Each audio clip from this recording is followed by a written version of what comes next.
বেআইনি চার্জ কেটে নেওয়ায় ব্যাংকের বিরুদ্ধে গ্রাহকের আইনি জয়। ঘটনা উত্তর ত্রিপুরা জেলার ধর্মনগরে। ধর্মনগরের বাসিন্দা ডক্টর পরেশ চন্দ্র মুদক বেআইনি চার্জ কেটে নেওয়ার অভিযোগ গ্রামীণ ব্যাংক কর্তৃপক্ষের কাছে জানিয়েছিলেন তিনি, কিন্তু কোনো সদুত্তর না পেয়ে জেলা ভোক্তা সুরক্ষা আদালতে মামলা করেছেন। দীর্ঘদিন বাদে এই মামলার চূড়ান্ত রায়ে ব্যাংক কর্তৃপক্ষকে 15,000 টাকা ক্ষতিপূরণের পাশাপাশি বিলম্ব হলে প্রতিদিন 9% সুদ দেওয়ার নির্দেশ দেয় আদালত। ব্যাংকের বেআইনি লেনদেনের শিকার হয়ে আইনি দ্বারস্থ হয়ে শেষ পর্যন্ত জয় পেলেন একজন সচেতন ব্যাংক গ্রাহক। ব্যাংক কর্তৃপক্ষকে বেআইনি লেনদেনের বিষয়টি অভিযোগ আকারে জানানো হলেও ব্যাংক কর্তৃপক্ষ কোনো ব্যবস্থা নেয়নি। পরবর্তী সময়ে ডক্টর পরেশচন্দ্র মোদক নামে এই ব্যাংক গ্রাহক ত্রিপুরা গ্রামীণ ব্যাংকের বিরুদ্ধে জেলা ভোক্তা সুরক্ষা আদালতে মামলা করেন। মামলায় আদালত রায় দিয়েছে ব্যাংকে 15,000 টাকা ক্ষতিপূরণ দিতে হবে। প্রসঙ্গত, ব্যাংকে অ্যাকাউন্ট না থাকলে টাকা জমা, তোলা কিংবা ঋণ দেওয়া সম্ভব নয়। ফলে সাধারণ নাগরিকদের বাধ্য হয়ে ব্যাংকে অ্যাকাউন্ট খুলতে হয়। কিন্তু এই সুযোগকে কাজে লাগিয়ে কখনো কখনো ব্যাংক সাধারণ মানুষের পকেট কেটে ফাঁকা করে দেয়।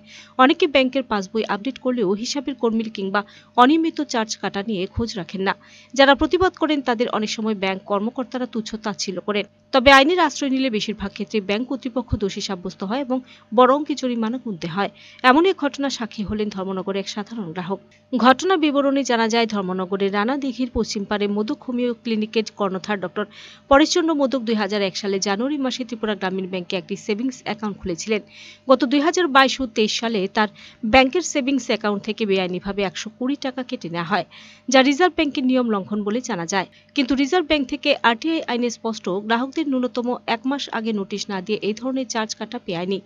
সেই সার্কুলার সংযুক্ত করে ডক্টর মোদক 9 নভেম্বর 2023 গ্রামীণ ব্যাংকের ত্রিপুরা জেনারেল ম্যানেজারের কাছে আবেদন করেন যাতে তার অ্যাকাউন্ট থেকে কেটে নেওয়া অর্থ সুদসহ ফেরত দেওয়া হয়, কিন্তু ব্যাংক এতে কোনো সদুত্তর দেয়নি। পরবর্তীতে 2023 সালের 24 নভেম্বর ধর্মনগর শাখার ম্যানেজার এক চিঠির মাধ্যমে জানান যে 7 নভেম্বর 2022 থেকে কার্যকর হওয়া ব্যাংকের নতুন নিয়ম অনুযায়ী ন্যূনতম ব্যালেন্স না থাকলে চার্জ কাটা হতে পারে। কিন্তু আশ্চর্যের ব্যাপার, ব্যাংকের এই নিয়ম কার্যকর হওয়ার আগে 2022 সালের সেপ্টেম্বরে ডক্টর মোদকের টাকা কাটা হয়েছিল, যা স্পষ্টতই বেআইনি।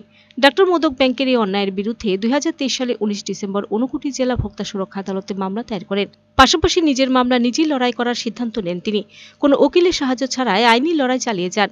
শ্রী মোদকের অভিযোগপত্রে ক্ষতিপূরণ বাবদ মোট 20,000 টাকা দাবি করেন। সেগুলো হলো ব্যাংকের কেটে নেওয়া টাকা 120 টাকা, চিঠিপত্র ও করেসপন্ডেন্স খরচ 380 টাকা, মামলা খরচ 1500 টাকা, আদালতে যাতায়াত খরচ 8,000 টাকা, মানসিক ও সামাজিক সম্মানহানির ক্ষতিপূরণ 10,000 টাকা। এই মামলায় চলতি বছরে 11 মার্চ জেলা জজ এবং কমিশনের 2 জন সদস্যের সমন্বয়ে গঠিত বেঞ্চ রায় দিয়েছে। আদালত রায় দিয়েছে ব্যাংক কর্তৃপক্ষকে 2 মাসের মধ্যে ডক্টর মোদককে 15,000 টাকা ক্ষতিপূরণ দিতে হবে। বিলম্ব হলে প্রতিদিন 9% হারে সুদ গুনতে হবে। ডক্টর মোদক গ্রাহকদের সচেতন হয়ে ব্যাংকের নিয়মিত লেনদেন ও রিজার্ভ ব্যাংকের বিজ্ঞপ্তির প্রতি নজর রাখার আহ্বান জানিয়েছেন, যাতে ভবিষ্যতে কেউ এমন অন্যায়ের শিকার না হন। পরেশচন্দ্র মোদক, আমার গ্রামীণ ব্যাংকে, ধর্মনগর গ্রামীণ ব্যাংকে একটা সেভিংস ব্যাংক অ্যাকাউন্ট আছে দীর্ঘদিন যাবত। কিছুদিন আগে প্রায় 23 ইংরেজির মাঝামাঝি আমি আমার বই আপলোড করছি। বই আপলোড করতে গিয়ে দেখি তারা আমার 60 টাকা করে 2বার 60 টাকা লাগছে। এখানে স্থানীয় ম্যানেজারের সাথে কথা কইলাম, তাই বললো না, এটা আমরা মিনিমাম ব্যালেন্স ফলো করছে, লেল খাটছে, এটা আমরা ব্যাংকের আইন আছে, এরকম খাটতে পারে।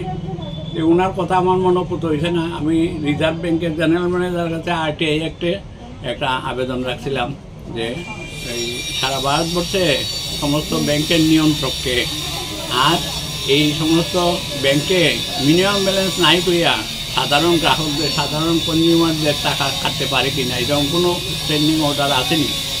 তো তারা আমাদের জানাইছে এটার উত্তরে যে ভারতবর্ষের সমস্ত ব্যাংকের নিয়ন্ত্রক, পরিচালক আমরা, আমাদের নির্দেশে চলে, রিজার্ভ ব্যাংকের নির্দেশে, এবং আমাদের এমন কোনো স্ট্যান্ডিং অর্ডার নাই যে কোনো ব্যাংক কনজিউমারের বা গ্রাহকদের তারা মিনিমাম ব্যালেন্স করিয়া টাকা কাটতে লইত।